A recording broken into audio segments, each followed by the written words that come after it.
In our grade 3, we are given that the pressure of a gas that occupies a volume of 600 centimeter cube. So we are given that the V1 here is 600 centimeter cube. 87 degrees Celsius, which is your T1, is given as 87 degrees Celsius is 900 millimeter mercury. That's P1 to be 900 millimeter mercury.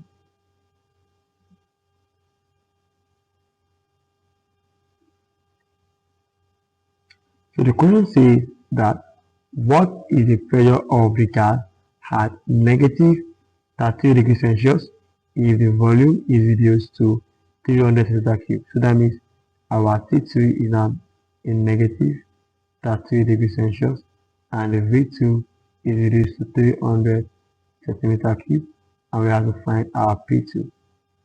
So how do you solve this? So simple.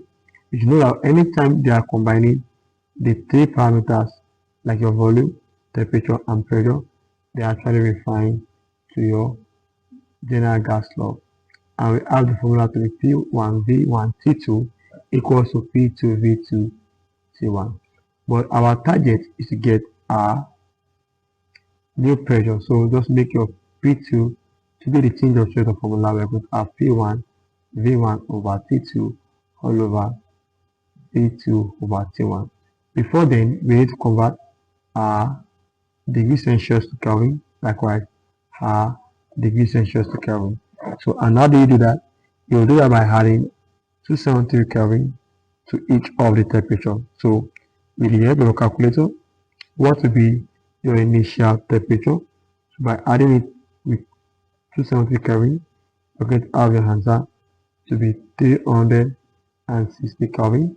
While for the other one, it is negative 33 plus 273. You're going to have the answer to be 240 Kelvin. So now just input it your parameter. So P2 is equal to our P1 is given as 900. P1 is given as 900 multiplied by your V1 is given as 600, and our T2, which is 240, divided by our V2. Our V2 is given as 300 multiplied by our T1, which is given as 360. So a quick one with your calculator. At first, what are you going to have? 900 times 600 multiplied by 240.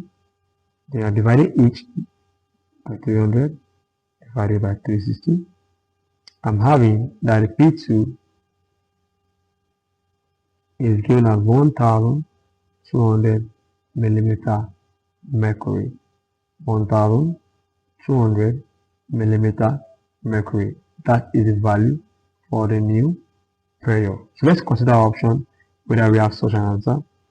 Coming down to our option, our answer here is option D. Option D stands at the right answer. Let's try the next.